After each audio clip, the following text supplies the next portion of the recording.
Bert, I want to talk to you about the all-important purpose of the operation. You heard it directly from the lips of Dave LeBeau.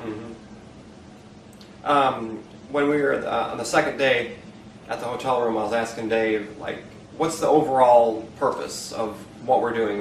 What's the final objective here? And Dave said, you know, we want to make Marty's life living hell, quote unquote. And then some of the other, like I said, I'm sure if it was Richard or Joanne, but I know that they were saying that they wanted to run you out of any town that you moved into. So in other words, when they get me out of here, they're going to pursue me further? Absolutely. I mean, it's obvious that they're set on just making your life miserable hell, obviously. But they just said that they wanted to make it so bad for you and your neighbors that your neighbors will ask you to leave, that no one would lease to you, rent to you, or anything because you're carrying all this baggage. They wanted to create baggage that no one wanted to deal with, and that was their objective. And obviously with everything, you know, me coming forward and all the support you're getting from your neighbors, I mean, it's obvious that that is not working. I think it's the complete opposite. I got you. So Dave LeBeau is a licensed investigator in Los Angeles who's been around here and said to some people that he's a licensed investigator from Los Angeles, working for a lawyer in Los Angeles by the name of Elliot Abelson. Oh, really? Elliot Abelson cut his teeth working for pornographers back in the days when it was illegal, and he worked essentially for the Mafia, and now he's working for a new Mafia in the Church of Scientology. But Dave LeBeau has been going around telling people that he's doing investigations into all these alleged things that I've done, like moving stolen interstate property. I mean, he just goes through this whole laundry list. But Dave LeBeau never talked to you about finding out anything about me, did he? No, he just said when I got his restricted phone call that it was just a reality TV show, kind of like Mythbusters, but Squirrel Busters, and it'd be like ongoing episodes of just, you know, reality situations of a public person like you. And right, but then you got suspicious after a couple of days, and you asked him about the purposes, which you just told him. Right, exactly. Drive him out of town, make his life. But he didn't say anything about finding out something about him. Right. He didn't say anything about investigating. See, he's an investigator. That's what he gets paid for.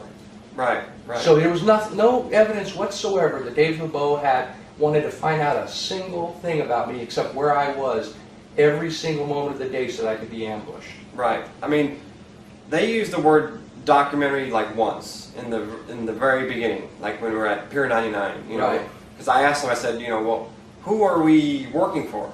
And he says, I'm not a Scientologist. Dave LeBeau said. Yeah, and my wife and my daughter. Well, I would agree with that. I would agree with that. You know, he will tell other people that he is. Right, exactly. Because he wants to keep the gravy train coming. So he tells them that he is.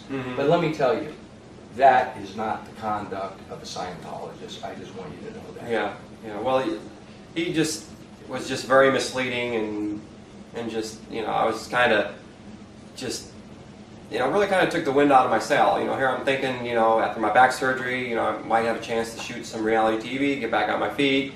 And then he makes all these big promises that he's going to help me with my documentary that I have. And he has like long-term work. He has work in Dallas. He has work in Austin. All by tracking you. Right. Because he said we follow him everywhere he goes. We follow him so we can keep you busy here and here.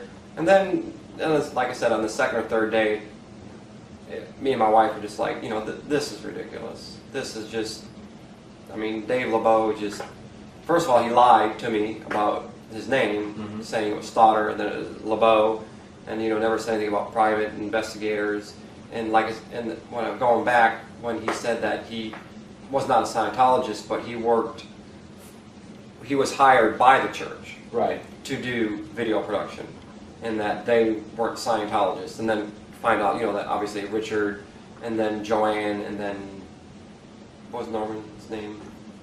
Jim Moore. Jim Moore, yeah, right. Yeah. They were just, you know, I guess the top people, you know, to get you to answer questions. All they wanted you to do is come out and answer questions.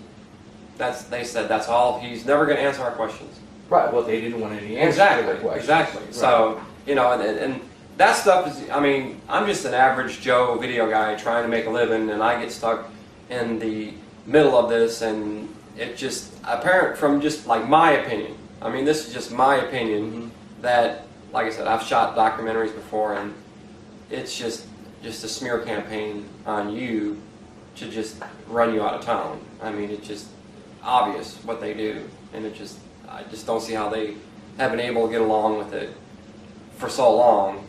And like we had discussed, why in the heck would they just hire an average video guy to get in this inner circle of, you know, some really, really deep stuff, and then, you know, just send me about my way? Yeah, I mean, well, if you understood the quality of the personnel that they've chosen, the Joanne Wheaton, the Richard Hurst, and the other clowns that they've circled through here, you'd understand the desperation level. It makes David sense. Miscavige is a desperate man, and David LeBeau is an extension of that desperation. So to me, it's not that big of a mystery.